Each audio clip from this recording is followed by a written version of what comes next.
Los temas de relevancia se tratan cara a cara. Entrevistas a fondo, charlas de contenido que generan opinión pública. Cara a cara, interacción persona a persona con el periodista Enrique Tucent.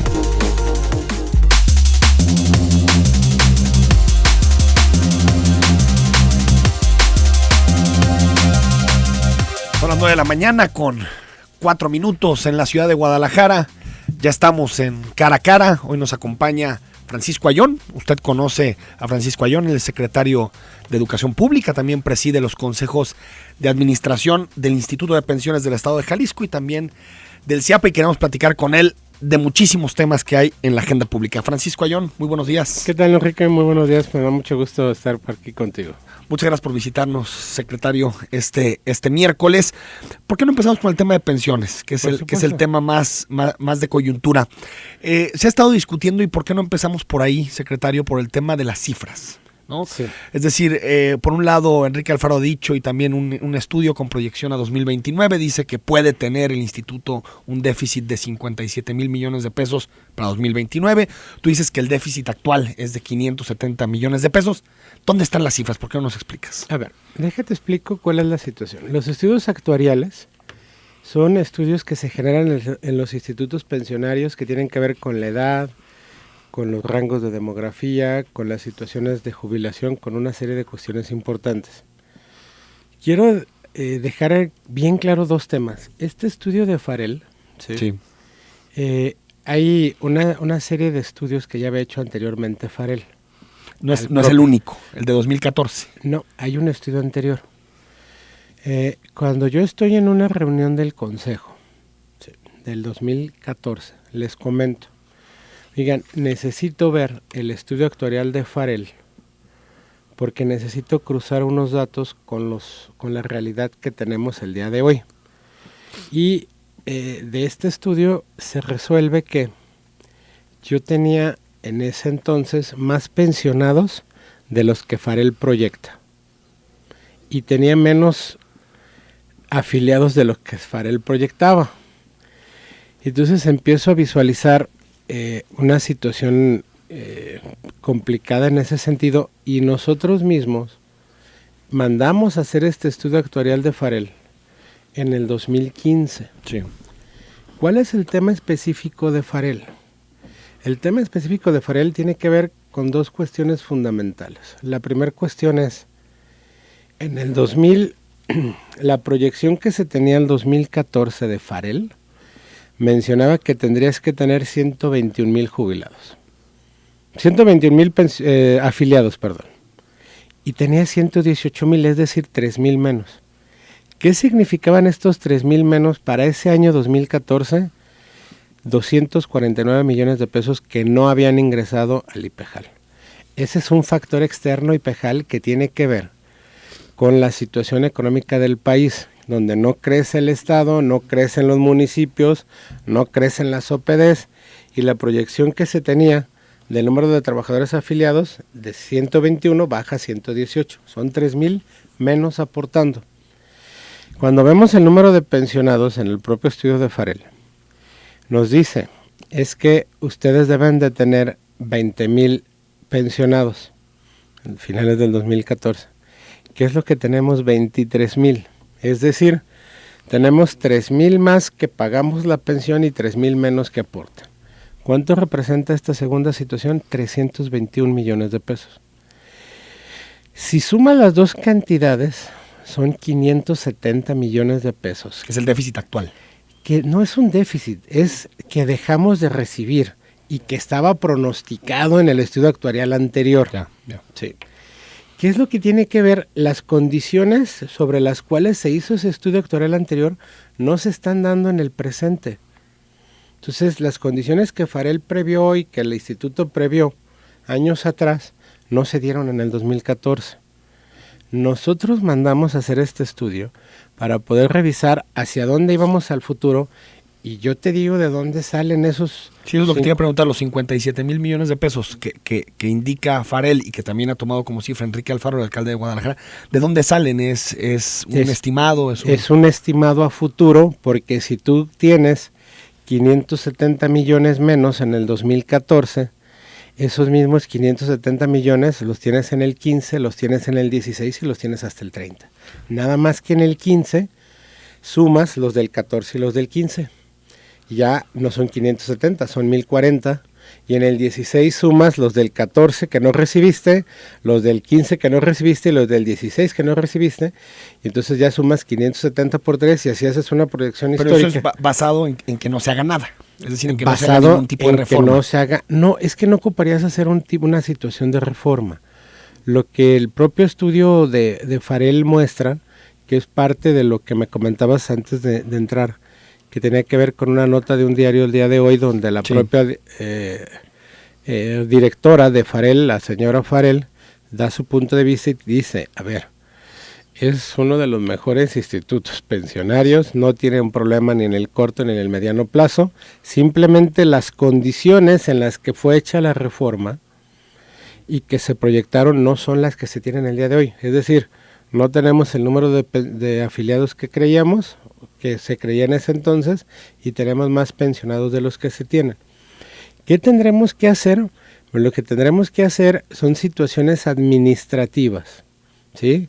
De poder eficientar y poder decir, este terreno que se invirtió como reserva territorial está planteada a largo plazo y se tiene que dejar, pero habrá situaciones muy concretas donde habrá terrenos que, te pondré un ejemplo, el terrenos que ya tienen una madurez suficiente, que están tasados en dólares y que el precio ya no ha tenido una variación desde hace 10 años y que lo más lógico es que generes un proyecto de inversión para que puedas recuperar tu dinero porque ya no es una inversión que esté creciendo.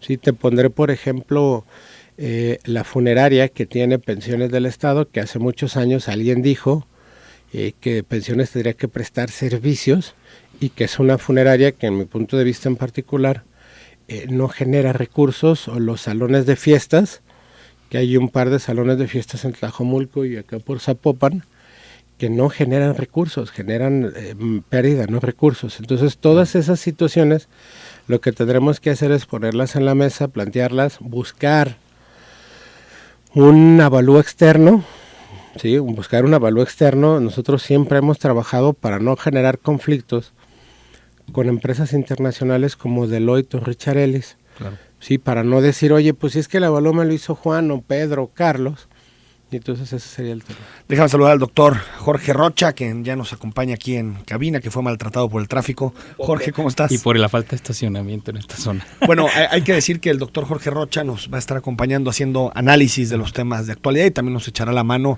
en darle pues este lado analítico a las entrevistas que hagamos con nuestros invitados. Jorge, no sé si quieras comentar algo de lo que ha comentado el secretario Ayón. Claro, pues primero muy buenos días a la audiencia, buenos días a Paco, Enrique, gracias por esta oportunidad y esperemos que este nuevo proyecto que emprendes te vaya muy, muy bien, ¿no? Y bueno, es un honor tener en esta primera vez que vengo aquí a Paco, ¿no? Bienvenido, Jorge. Igual yo vine porque me da mucho gusto, creo en lo personal, con respeto a todos mis amigos que se dedican al periodismo, en lo personal, una de las gentes que más respeto en este sentido es Enrique. Me dio mucho gusto cuando me dijo que me invitaba, le dije, con todo el gusto del mundo. Así agradezco, secretario. Entonces, para retomar un poquito el diálogo, ¿no se necesitarían hacer ajustes en términos, por ejemplo, de edades de jubilación? 1 y 2, ¿se hacen auditorías externas? Si quieres también para que le respondas a Jorge. Fíjate que Paco también, diciendo estas situaciones externas de las que hablas, ¿no? Vas a tener menos gente aportando, tienes más gente jubilada. Estas situaciones yo veo que no van a cambiar en el tiempo. Incluso creo que se van a agudizar sí. Seguramente, ¿no? Por estas tendencias de ser gobiernos cada vez más, digamos, eficientes, con esta tendencia de que, bueno, nuestra pirámide de población se está modificando.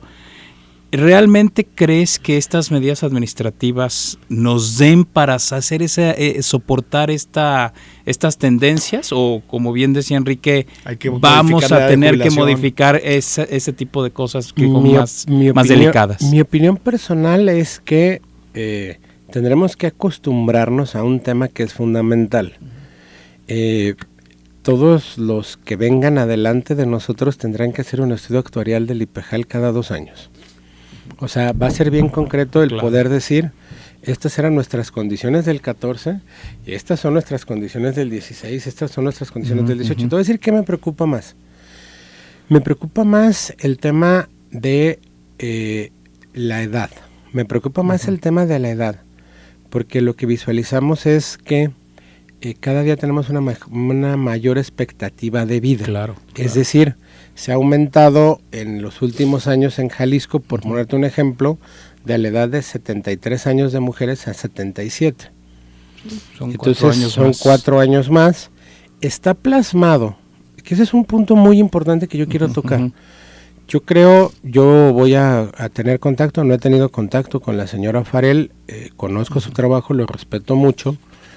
Yo le voy a pedir a la señora Farel que participe en una sesión de trabajo con el propio consejo para poder visualizar un tema. Si ustedes recuerdan, en la nueva ley ya se marca a los que entraron después de la ley que tienen que cumplir 30 años de antigüedad y 65 de edad. Es decir, lo que nosotros visualizamos, así como la consultora, tiene que ver que esta nueva generación de IPEJAL, ¿sí?, tendría o podría sacar adelante al instituto. Es decir, ya alguien que entró a los 20 años en esta generación antigua y que se jubile a los 50 y que le queden 30, 35 años 30 de vida. Años, sí, son muchísimos. 26 años, o sea, trabajó 30 y va a tener una pensión 25, 26, ya no sucederá en la nueva generación. Es decir, en la nueva generación tendrás que tener mínimo 30 años de aportación y 65 de edad. Entonces, nosotros lo que estaremos visualizando es que creemos que con esa situación podremos generar un equilibrio administrativo para poder salir adelante. Lo que la señora Farel nos comenta en este sentido es que tendremos que hacer un trabajo de auditorías administrativas al costo administrativo de IPEJAL, hacer más eficientes esos temas como los que les menciono. Decir, oigan, este salón de fiestas fue una prestación que utilizan tantos trabajadores. Le voy a poner un ejemplo, hay un club de pensiones del Estado que tiene 20 años y este club tiene 300 afiliados. 400 afiliados. Entonces no es un club que sea autosuficiente, no es un club que genere dinero, no es... todas esas situaciones las tendremos que ir corrigiendo. Déjenme ir al corte y volvemos para seguir platicando de pensiones con Francisco Ayón. Sí, claro.